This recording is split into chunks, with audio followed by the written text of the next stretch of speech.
Leaders and members of this distinguished House, the Chief of Defense Staff and Service Chiefs and IGP, members of the press, distinguished ladies and gentlemen, invited guests. I am Vice Admiral E.I. Ogala, Chief of Naval Staff, and I'm delighted to be here with you on the invitation to participate in this well-intended, well-timed security sector debate for the House of Representatives. I will start my brief by starting from the known before I go into the unknown. What all of us know here is that the Constitution of the Federal Republic of Nigeria, 1999, as amended, has vested the responsibility of the defense of the nation's territorial integrity and sovereignty to the armed forces of Nigeria, of which the Nigerian Navy is a part of. Particularly, the Nigerian Navy, under this constitutional rule, takes responsibility for the defense of the nation's territorial integrity and sovereignty, particularly in the maritime domain. In addition, the Armed Forces Act, which is an act of the National Assembly, has vested other roles on the Nigerian Navy. The Armed Forces Act, in addition to the roles of the constitutional roles assigned to the Navy, has vested the Nigerian Navy with the role of assisting and coordinating the enforcement of all custom laws in Nigeria, in the maritime domain, assisting and coordinating the enforcement of all immigration laws within the maritime domain, and also assisting in enforcing all laws acceded to Nigeria, international laws, regional laws, and other conventions of which Nigeria is a signatory. The Nigerian Navy has responsibility for carrying out this role based on the Armed Forces Act. In addition, the Armed Forces Act has vested the Nigerian Navy with the responsibility of coordinating all national hydrographic surveys. If you look at the roles of the Nigerian Navy, in the Navy we've been able to classify it into three. Our basic military role, which is defense of the nation's territorial integrity. Then other roles, we have classified them into what we call our policing roles and our diplomatic roles. And it is based on these roles that the Nigerian Navy have developed a strategy of action on how to achieve these mandates. Our policing roles are basically what we call our provision of military aid to civil authority and military aid to civil power.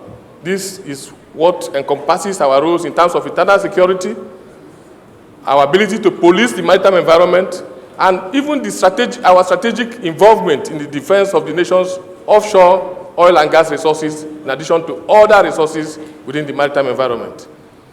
Now, looking at these roles, for us to be able to perform these roles in the maritime domain, we have to look at what is the extent of Nigeria's maritime environment.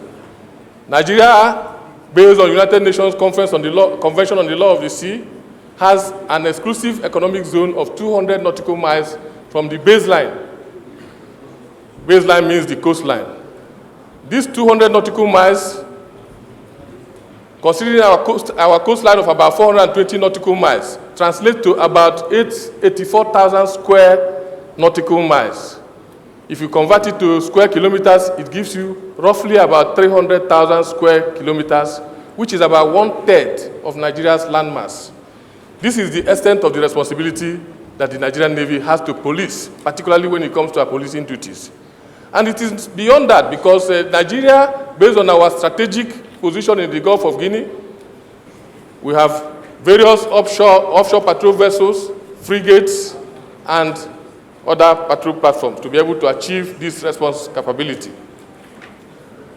Now, in terms of the law enforcement, the Nigerian Navy is working closely with other agencies, particularly the Nigerian Police, the Nigerian EFCC, and other law enforcement agencies to be able to ensure that when we detect, we respond, and we arrest, that the criminals are actually brought into book to be able to answer for their crimes. Because we realize that no matter what we do, without the law enforcement bringing these criminals to book, we will always go back to start from the beginning.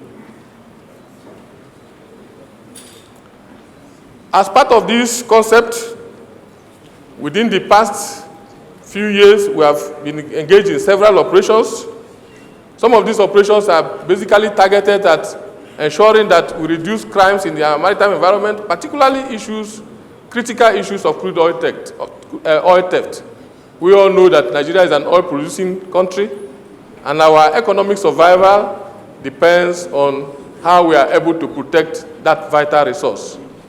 And as such, we have several operations that are targeted towards this, and as well as securing the maritime environment from other forms of criminalities. Particular note is our Operation Dakata Dabarao, which in Hausa language, okay, I know why the honorable members are laughing. It means catch the thief. Well, this, as the name implies, the operation is designed to be able to bring crude oil theft and other criminal activities in the maritime environment to a halt. When I mean a halt, may not be to reduce it to zero, but to bring it to the barest minimum.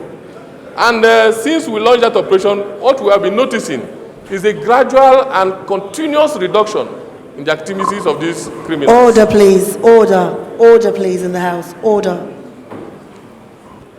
We also have several operations. Recently, we launched what we call the Operation Water Guard, mostly in the Western Front, that is between Nigeria and the Republic of Benin.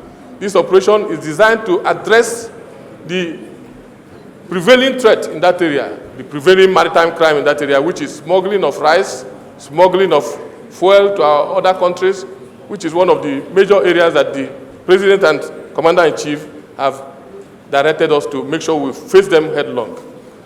Operation Water Guard has been critical in reducing criminal activity, particularly smuggling of petroleum products to the Republic of Benin and Togo and the rest of them. We have recorded a lot of successes in this regard. We are also engaged in Operation Awase in Lagos area. Of course, we all know that the Lekki axis of Lagos is gradually becoming an economic nerve center of this country. If you take statistics of all the container and shipping activities that come into Nigeria, over 70% of them end up between Lagos and Ogun State. Now the Dangote refinery is also coming up, and we see this area as strategic and important, and we believe that it is only if we put our resources there that we'll be able to check these crimes before they escalate. And to this extent, we have established an operational base in the Lekki Free Zone area and also at the Takwa Bay area.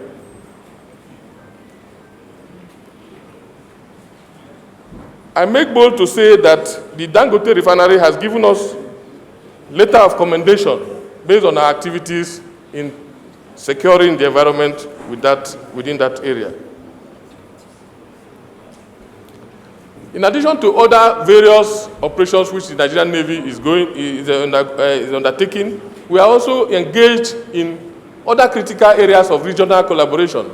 Because for those of us who are aware of how the maritime environment is a very fluid environment, there are no boundaries, even though we have maritime boundaries, but you cannot see any physical line to tell you that you are in Nigeria, or you are in Cameroon, or you are in another water.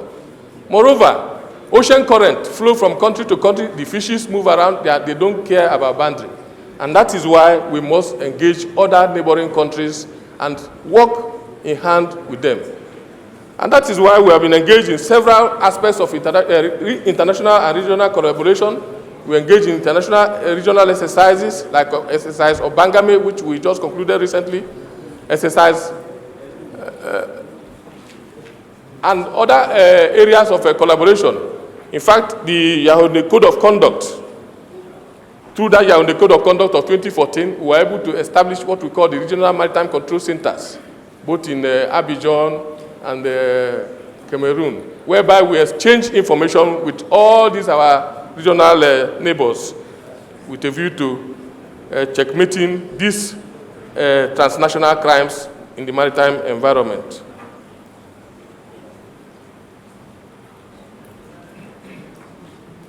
Now, based on these operations, we have recorded tremendous achievements over the years. I will not go into these achievements one by one, but I wish to put on record here that prior to 2022, Nigeria was listed as one of the pirate-prone countries in the world. But based on the activities and efforts of the Nigerian Navy, the Nigerian maritime environment was delisted from that list, and Nigeria is now considered a piracy-free nation. This has several implications, both in terms of confidence of investors in the maritime environment within Nigeria, and in terms of even premium on insurance for vessels coming into Nigeria. There has been a drastic reduction in this premium, which will definitely, within a very short time, begin to impact on goods and services that are coming into Nigeria. It is also on record that within the past 1 or 2 months, there has been some improvement in terms of oil production. This is not just something that was by accident. It is by the continuous effort of the Nigerian Navy and other security agencies, the Army, the police, and the rest of us. We have done this because when I took over, the first thing I told, based on my own command philosophy, is that we must purge ourselves. And by the time we purge ourselves, we'll be able to purge others. That is what we are doing. So the issue of collusion, the issue of involvement in crimes, the issue of aiding the saboteurs, I can say that we have brought it to almost zero as I am speaking to you now. And that is why these improvements are being recorded. Sir, I want to first of all thank the House for your continuous and unflinching support to the Nigerian Navy, both in terms of making adequate appropriations for us to do our job, and in providing support for us. The public enlightenment, including what you are doing now, is part of those things that assist the people to know exactly what we are doing in order to support us and to support you. I want to thank you for that. But I must also say that the Nigerian Navy is a service that is technology-based. It is a service that is resource-based. There is no Navy that can function without adequate resources. We are doing our best within the available resources, but we continue to seek your intervention and your support to provide more resources for us to be able to do our job. These resources are basically required in terms of what we call fleet renewal, that is to buy more ships and platforms and aircrafts, construct jetties, and other support facilities for the Nigerian Navy. They are also required in terms of human capital development. The Navy is just about, not just about 30,000 for now. We are making effort to expand the size of the Navy and train them adequately to be able to meet the objectives of the President and Commander-in-Chief of the Federal Republic of Nigeria for the betterment of the nation and the well-being of its people. And to this end, sir, I want to just suggest a few ways forward for us to be able to do more. We are requesting the House to intervene in ensuring that we are able to enhance our surveillance capability to cover the backwaters. Like what I said earlier, our surveillance capability, using the technology-based surveillance capability, captures only the coastal waters up to the EEZ and beyond. But we are looking at how to extend it to cover the backwaters, the creeks, the rivers, and other areas within the land domain that are behind the coastline. If we do this, we should be able to adequately say that those other activities of oil theft, pipeline vandalization,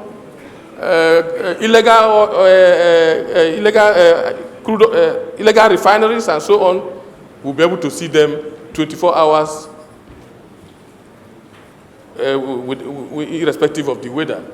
As at now, we depend on human intelligence and other forms of intelligence to be able to intercept and deal with these areas. And not minding that, we have done a lot in this regard. There is no day that we do not deactivate some of these illegal refineries and but it is always very easy for these criminals to go back and reset up. But we are dealing with them as we continue to face them. We're also requesting, sir, that there's a bill that is pending at the National Assembly, which is what we call the Maritime Security Trust Fund. We recognize that budgetary allocations have never been enough to address all the critical challenges of any navy, not only in Nigeria, but all over the world.